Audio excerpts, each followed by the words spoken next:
देखिएगा, अपने सदग्रंथों में अनमोल खजाना भरा पड़ा है और ये आउट ऑफ सिलेबस पढ़ाते रहे हमारे धर्मगुरु।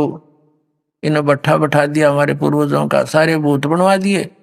ये वहां धक्के खुआओ तीर्थों पे, वहां जाओ दान कर दो, उनका मोक्ष हो जाए। मोक्ष तो इस ज्ञान से होना था जो गीता में लिखा हुआ है।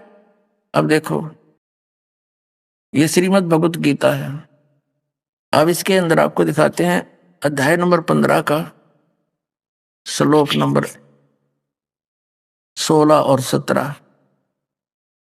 ये देखिएगा, ये 15वां अध्याय श्रीमद् भगवत गीता, और यहां से वो श्लोक है 16। दिवौ इमौ पुरुषौ लोके सर च अक्षर एव च सर सर्वभूतानि कटुस्थ अक्षर उच्यते। इसका अर्थ यहाँ करा इन्होंने, इस संसार में नाशवान और अविनाशी, अक्षर माने वैसे अविनाशी होता है, अक्षर अविनाशी, ये दो प्रकार के पुरुष हैं।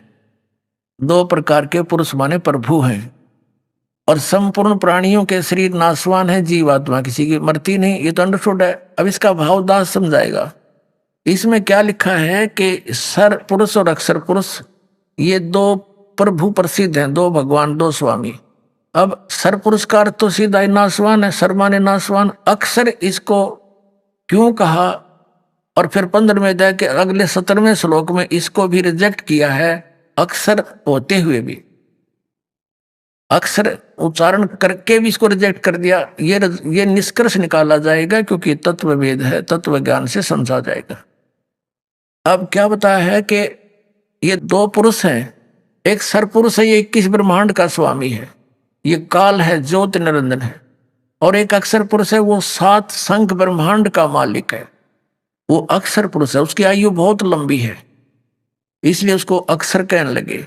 और जो परम अक्षर ब्रह्म है, जो पूर्ण परमात्मा, वो अन्य है, इन दोनों से भी अन्य है। और वो ओवरऑल कंट्रोलर है, सब ब्रह्मांडों का रचयिता है, सबका मालिक है।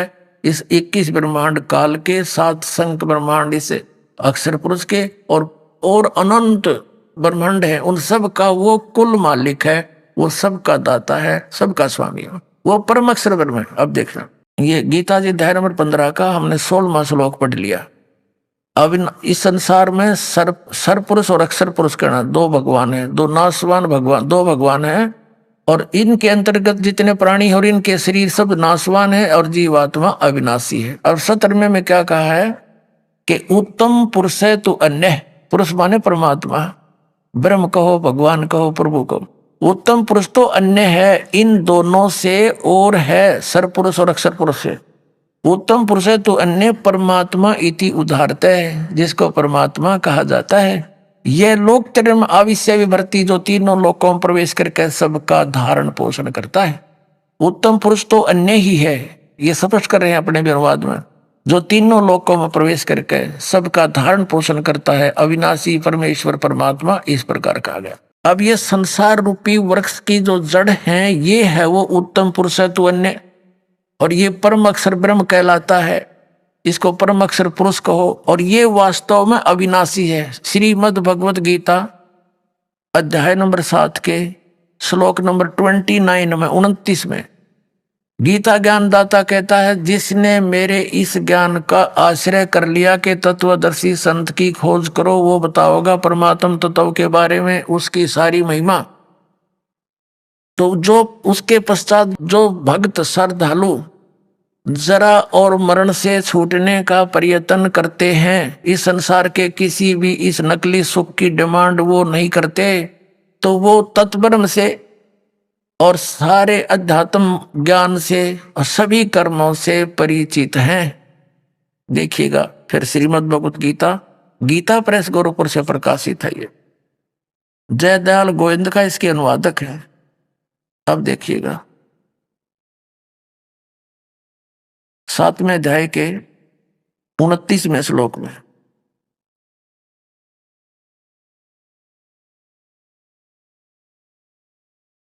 ये श्रीमद् भगवत गीता अध्याय नंबर 7वां, और नीचे आइए ये 29वां श्लोक है इसका, यहाँ पर है ये संस्कृत मूल मूल पाठ।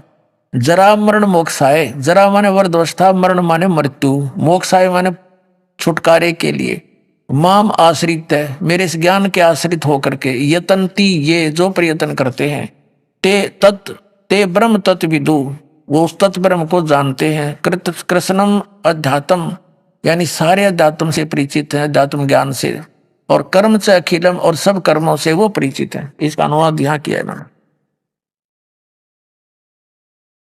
जो मेरे शरण होकर जरा माने वृद्धावस्था, मरण माने मृत्यु से छूटने के लिए यत्न करते हैं, वे पुरुष, वे भक्त तत्व ब्रह्म, ये तत्व ब्रह्म उस ब्रह्म को और संपूर्ण अध्यात्म ज्ञान को और तथा संपूर्ण कर्मों को जानते हैं। अब पुणात्मा इसे स्पष्ट कर दिया कि जो व्यक्ति इस नकली सुख को भूल चुके हैं और जरा माने वृद्धावस्था के कष्ट को, पुणात्मा इस जीव के ऊपर वृद्धावस्था एक बहुत बड़ा अभिशाप है, इतना दुख इसके अंदर होता है। लेकिन जो परमात्मा कबीर जी की शरण में आ जाएगा पुणात्मा, घबराना नहीं, आपका वृद्धावस्था ऐसे कटेगा ना फूल की तरह। लेकिन जब तक सतभक्ति नहीं करते वो दुखी रहा करें, लेकिन फिर भी वृद्धावस्था तो वृद्धावस्था ही है, ये तो दुख तो है ही, कष्ट है, लेकिन परमात्मा की शरण में हल्का हो जाएगा, ये 30 भड़क कम लगेंगी। तो कहने का भाव यह कि फिर वो भक्ति करके यहाँ से पीछा छुटवाना है, तो वो व्यक्ति यहाँ इस दोनों कष्टों से खूब परिचित है, जन्म और मरण के दुख को और वृद्धावस्था के, इसलिए वो केवल जरा और मरण से ही छुटकारा पाने के जो प्रयत्न कर रहे हैं वो व्यक्ति तत्ब्रह्म से परिचित हो चुके हैं, तत्ब्रह्म से ही, गॉड उस परमात्मा से और सारे अध्यात्म ज्ञान से, सब कर्मों से कि ये क्या चक्कर है, स्वर्ग में गए फिर आगे, फिर राजा बने फिर गधा बन गए, व्हाट इज दिस, तो ये परिचित हो चुके हैं, वो ही उस साधना को कर रहे हैं। तो अर्जुन ने फिर पूछा, हे भगवान 8वें अध्याय के प्रथम श्लोक में कि किम तत्ब्रह्म, वो तत्ब्रह्म क्या है, फिर बताओ वो भगवान ऐसा कौन सा है जिसके मैं जहां इतना सुख है जिसके पाने के लिए फिर यहाँ की डिमांड सब छूट जाती है।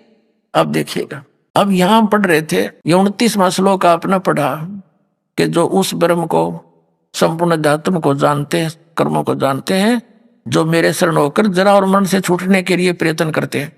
तो ये 30वां है, ये कहता जो मुझे जानते हैं तो मेरे को प्राप्त होते हैं, इसका इतना सा। और यहाँ 8वां अध्याय ये सामने ही है, इसके प्रथम मंत्र में अर्जुन ने पूछा किम तत्ब्रह्म, किम तत्ब्रह्म, किम अध्यात्म, किम कर्म पुरुषोत्तम, अधिभूतम से किम प्रोक्तम, अधिदेवम किम उच्यते। हे पुरुषोत्तम वह ब्रह्म क्या है, वो तत्ब्रह्म है क्या। अब इसका उत्तर 3रे श्लोक में दिया है, श्रीमद् भगवत गीता के 8वें अध्याय के और 3रे श्लोक में। वह परम अक्षर ब्रह्म है, परम अक्षर ब्रह्म है वो अपनात्मा। गीता जी अध्याय नंबर 15 के श्लोक नंबर 17 में जो कहा कि उत्तम पुरुष है तो अन्य परमात्मा इति उदाहरते, ये लोक तरम आविषय वर्ती अवैश्वर है, वो उत्तम पुरुष सही परमात्मा श्रेष्ठ भगवान तो इन दोनों से अलग है, भिन्न है, वो कोई और है। और वही तीनों लोकों में प्रवेश करके सबका धारण पोषण करता, जैसे संसार रूपी वृक्ष की जो जड़ है वो मूल मालिक है, सत्य पुरुष है, उससे सबको आहार मिलता है, सबका धारण पोषण करने वाला वही है। तो 8वें अध्याय के अब 3रे श्लोक में स्पष्ट कर दिया कि वो परम अक्षर ब्रह्म है, ये गीता ज्ञान दाता से अन्य है।